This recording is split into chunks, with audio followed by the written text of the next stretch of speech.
बाबा चुप हो जाओ।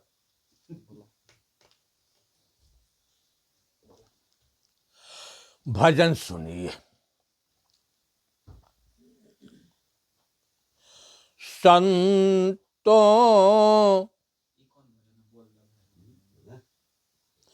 देखो दृष्टि पसारे, संतों देखो दृष्टि पसारे, पांच तत्व से बना शरीर, पांच तत्व से बना शरीर, चेतन से चेतना होए,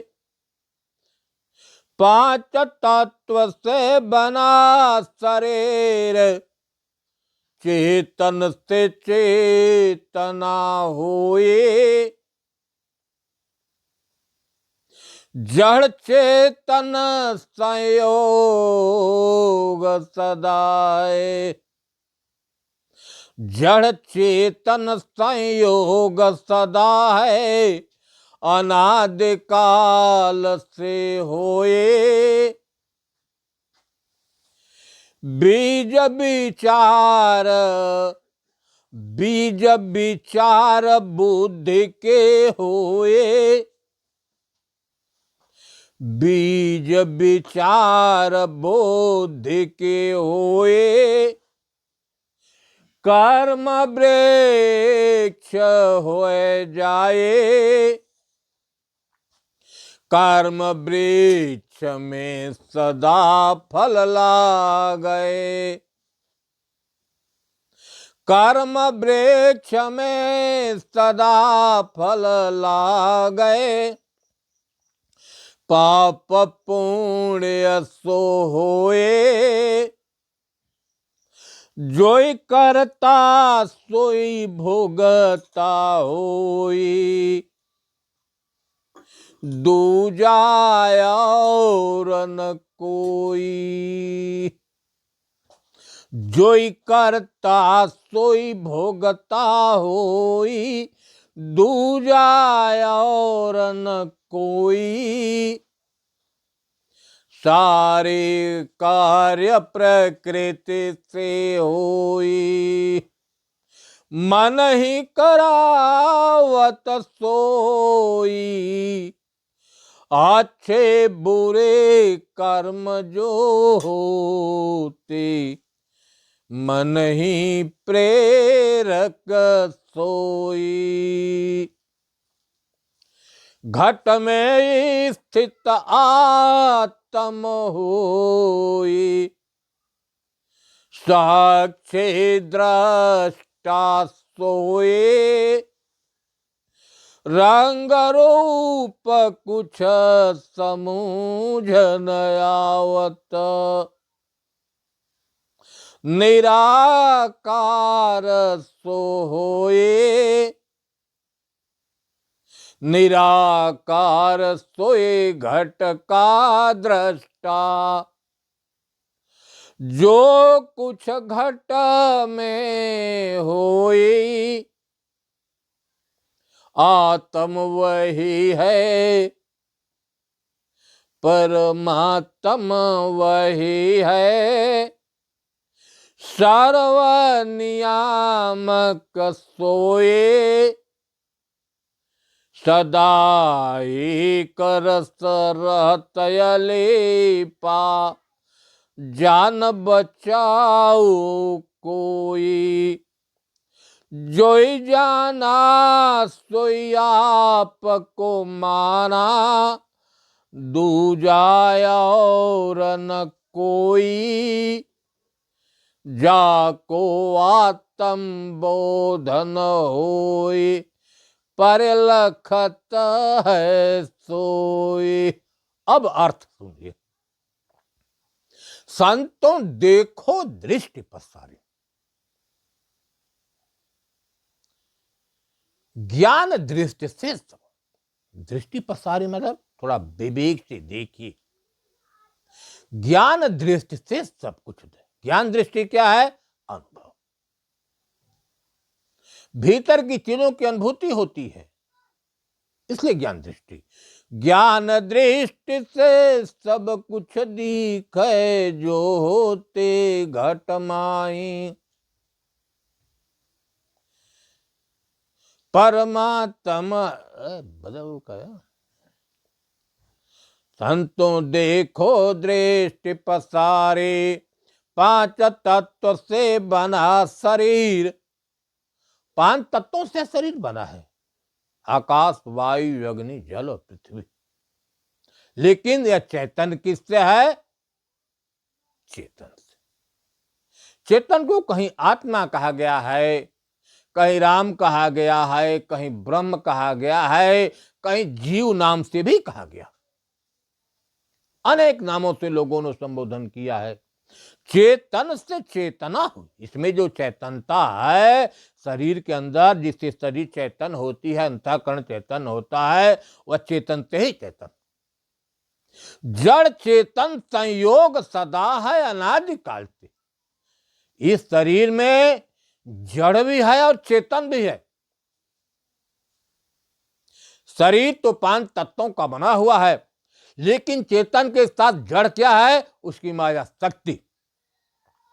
मान, चेत, बुद्धि, अहंकार, ये चारों अनादिकाल से हैं। शरीर छूट गया, जाते हैं तब भी चारों का सामंजस्य एक साथ है उस जीव के साथ। सारे कार्यों को करने वाली यही है।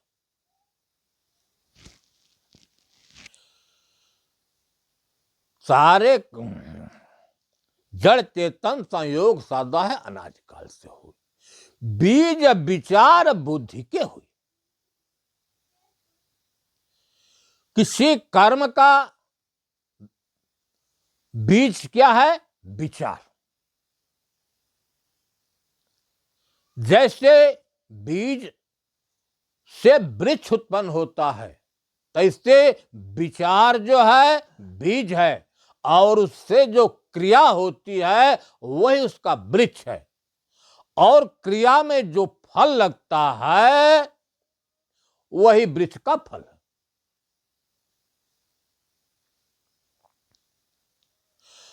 बीज विचार बुद्धि के होए, कर्म वृक्ष होए जाए। कर्म वृक्ष में सदा फल लागे, पाप पुण्य सोई। मनुष्य जब कर्म करता है तो कर्मों में पाप पुण्य का समावेश हो जाता है। लेकिन करता कौन है इस कर्म को? सारे कार्य प्रकृति से हुई। प्रकृति क्या है? 5 ज्ञानेंद्रियां और 5 कर्मेंद्रियां, यह प्रकृति की हैं। करने वाले यही हैं कर्मों को, और कराने वाला कौन है? मन। मन ही किसी कर्म को प्रेर कर कराता है, और करने वाली है। अच्छे बुरे कर्म जो होते मन ही प्रेरक से, चाहे कर्म अच्छे हो वरना बुरे हो, उनको प्रेरित करने वाला यही। यह तो प्रकृति की स्थिति थी। अब आगे बता रहे हैं कि घट में स्थित आत्म हुई। इस शरीर में जो आत्म है, आत्म क्यों कहा गया है? जिसमें अंधकार न हो, ओ धन तम, हमारे नहीं तमन, अर्थात जिसमें अंधकार नहीं है, केवल प्रकाश ही है, वह सबको प्रकाशित करने वाला है। प्रकाशक होने की वजह से उसको आत्म कहा। घट में स्थित आत्म होई साक्षी। साक्षी और दृष्टा वह उसकी क्रिया है। आत्म जो है इस घट में साक्षी और दृष्टा है। प्रकृति जो कुछ करती है वो साक्षी और दृष्टा से देखता। रंग रूप कुछ समझ न आवत निराकार, लेकिन घट में स्थित है, ना कोई रंग है ना रूप है। क्यों कि आंख रंग रूप होता तो आंख देखती, जब आंख नहीं देख पा रही है तो मजबूर होकर कहना पड़ता है कि वो निराकार है। निराकार सोई घट का दृष्टा जो कुछ घट में हुई।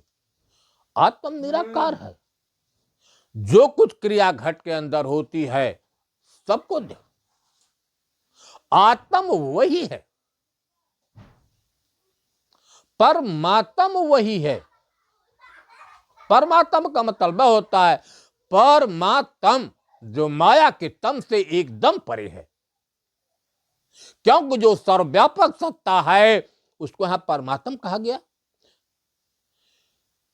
क्योंकि यही सिद्धांत है महापुरुषों का कि बाहर भीतर एक रस ज्यों चेतन भरपूर। जो चेतन है बाहर भीतर सर्वत्र है, कबीर साहब का सिद्धांत है। कृष्ण ने कहा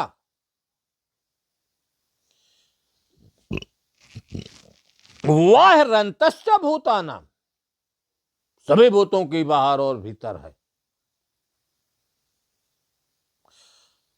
कृष्ण ने, राम ने यही कहा कि मैं सर्वव्यापक होते हुए सब में हूं। नानक जी ने कहा कि जो भीतर सोई बाहर जानो ये ज्ञान बताई।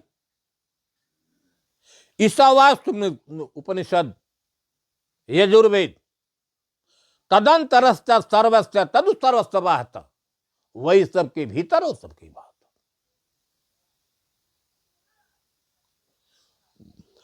इसलिए उसको परमात्मा कहा गया, क्योंकि परमात्मा ही आत्म रूप में है। जैसे हवा सर्वव्यापक है तब सब में है।